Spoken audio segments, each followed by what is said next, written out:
The hymns to the sun. There are hymns, that is, religious psalms that were written, and Ikhnaton is put down as the author of these psalms. And they represent the idea of the universal God. Now, there is a picture of Aton. Aton is represented as the sun disk with arms stretching all the way out from east to west. That is, rays, and every ray has at the end a hand. So these are, it's like 35 arms are sticking out from the sun, from one end of the earth to the other. And in the hymn to the sun, he also speaks about the sun who rises at the extreme east and sets in the extreme west and shines over the whole earth. Look, once Egypt had Egyptians who were living abroad. Egyptians are living in Byblos, and it's a large Egyptian community. They have an Egyptian temple. They have Egyptians living abroad, and the Egyptians are saying, in effect, what's this meaning of Amun-Re, the god of Egypt who rules and shines over the Nile Valley and is represented by the king who is the God incarnate? Where do we stand? What is our place? Aren't we still Egyptians? In other words, the demand of Egyptians who were, on the one hand, living abroad, on the other hand, wealthy, but not members of the aristocracy. This is what their complaint was, and this is what started their revolution. And they demanded the change. And they demanded, we don't want the god Amun-Re, who is the god personified by the Pharaoh and in the Nile Valley. We want a God who shines on us too, not just on you who live on the banks of the Nile. And they forced him, I believe he was forced, to adopt the concept of the god Aton. What's the difference between Amun-Re and Aton? Depends on how you describe them. Aton was described as the God who shines over the whole earth from east to west.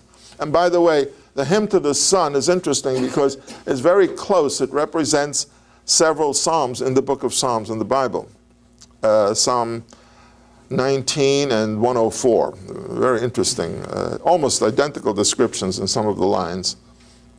But it's clear that the god Aton now shines over all the world, and therefore Egyptians living in northern Canaan, or Egyptians living perhaps on the eastern shores of Africa, trading in ivory, or those living someplace in India, they can say, well, we're also part of it. We're all part of the whole thing.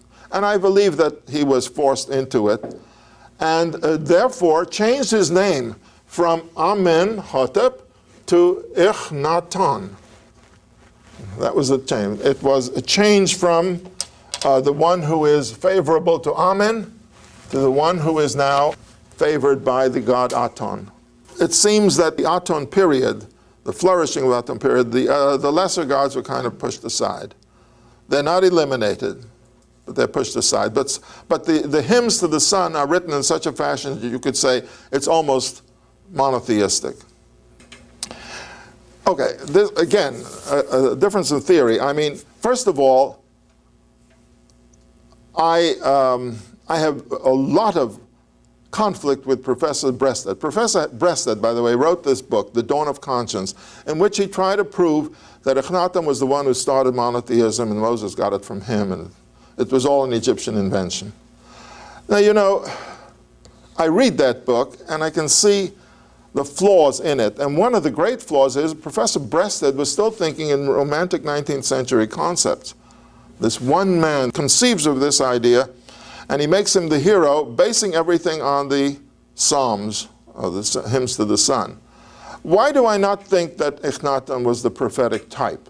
Because of what happens in the course of this period. First of all, why do we call it the Amarna period?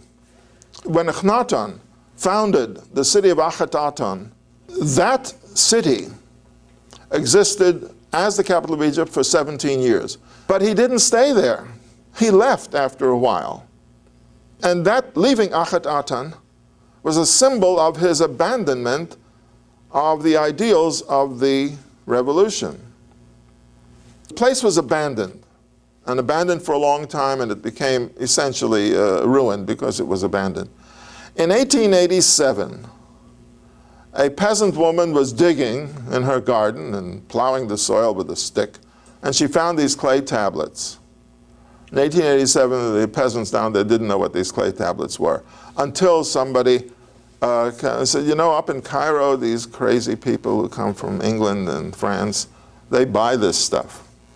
So somebody dug, and they found something like 500 clay tablets. And they put them in a sack, and they dragged them 200 miles up to Cairo, in the process destroying about 200 of them. But anyway, we have 350 of these tablets.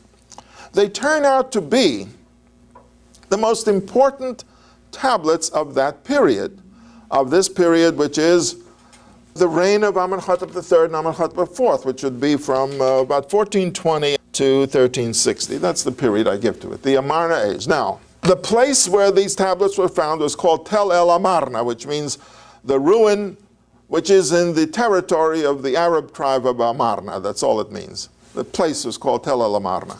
They found these tablets, they brought them up. Scholars began to study them. They turn out to be diplomatic correspondence of this period. All these letters, with few exceptions, are letters addressed to the pharaohs, Amenhotep III and Amenhotep IV, addressed to them from kings of Asia, kings of Palestine, Hittite country, Dushrata of Mitanni. All the areas are in correspondence with Pharaoh. And you draw your conclusions from these letters as to what was going on. And we see it was a mess in international relations at that time. All the letters are written in Babylonian. That was the international language at the time of correspondence. Egyptian scribes learned to read and write Babylonian. Now, in 1453, Thutmose III had conquered all of Western Asia and declared this is the Egyptian Empire. 30 years later, it seems that Egypt is not controlling this area. The kings of Jerusalem and of Byblos and of a lot of other states are kings of small states, each one of them an independent king of a city and a small area around it, and there are many of them. And they write letters to Pharaoh and they say, why don't you help us defend your land? In other words, they're saying, yeah, this is all Egyptian territory. We acknowledge you as Pharaoh. We acknowledge you as our king. But we're being attacked, and Pharaoh is not helping us. Who's attacking us?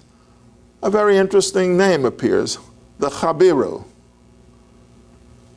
Again, many scholars say, well, Chabiru is not Hebrew. Well, it is Hebrew. Chabiru is Ivri, written in Babylonian. The Hebrew letter ayin is not pronounced or written in Babylonian. They always use the symbol for cha in cuneiform, of course. So if it were Ivri, which has an ayin, then it's written Chabiru. In Egyptian, it's written with an ayin. So there we have it written ayin. And in Ugaritic, which is more closely related to biblical Hebrew, it's written with an ayin. So Chabiru are Hebrews. So who are these Hebrews? Well, you know, there's only one period in biblical history when the people of Israel are known always as Ha-Ivrim, the Hebrews. And when is that period? Abraham, Isaac, Jacob, Joseph. Jacob, Abraham Ha-Ivri, always Abraham the Hebrew. When Joseph speaks to his Egyptian fellow prisoners, he says, Ganov gunavti be'eretz ha'ivrim. I was kidnapped from the land of the Ivrim. That's the period when the ancestors of Israel were known as Ivrim, the Chabriru. Now, what's Abraham got to do with the Amarna letters? Well, read the story of Abraham in Genesis chapter 12, 13, and 14. Abraham comes in with thousands of cattle and flocks and comes into the land of Canaan, and he's eating their grass. And in all of the wanderings of Abraham, he only goes into one city, and that's Shechem, and after that he's always between the cities, between Ai and Bethel, between this and that, and then around Beersheba and around Hebron. Abraham can't go into the Canaanite cities because they're defending themselves against him. But he eats their grass, makes himself at home. As he says to his nephew Lot in chapter 13, he says to Lot, why should we crowd each other and your shepherds are fighting with mine? And after all, we're brothers. Why should we fight? Let's spread out. You look and take any part of the country you want, and I will take another part. And he said, the land is open to wherever we want to. We can go. So he says, Im hasmol ve'emina, im hayamin ve'hasma'ila. If you want to go south, I'll go north. If you want to go north, I'll go south. And then Lot looks down and he goes down to Sodom, which is a very fertile country at the time. So the Hebrews are coming into the land of Canaan. And the Canaanite kings are annoyed and they are threatened. So they write to Pharaoh and they say, the Chabiru are attacking us. And you know, Pharaoh, if you would just send 25 Egyptian soldiers with Egyptian flags and armor, it would scare these people. And you must send us, what's next? You must send us gold. We need money. So the letters are saying to Pharaoh, send us money, send us soldiers, send us protection. We are fighting for your land. They always say this. They still acknowledge Pharaoh as the ruler of Canaan, and Pharaoh is doing nothing. Why is Pharaoh doing nothing? Because in revolution in the capital of Egypt is tearing the country apart. He doesn't have troops to send abroad. He's got to control his own place. The letters of Tel el-Amarna reflect the patriarchal period. That is Abraham, Isaac, Jacob, up to the time of Joseph. Joseph then reflects a different period of Egyptian history, which we'll get to. But this is the period of the Tel el-Amarna.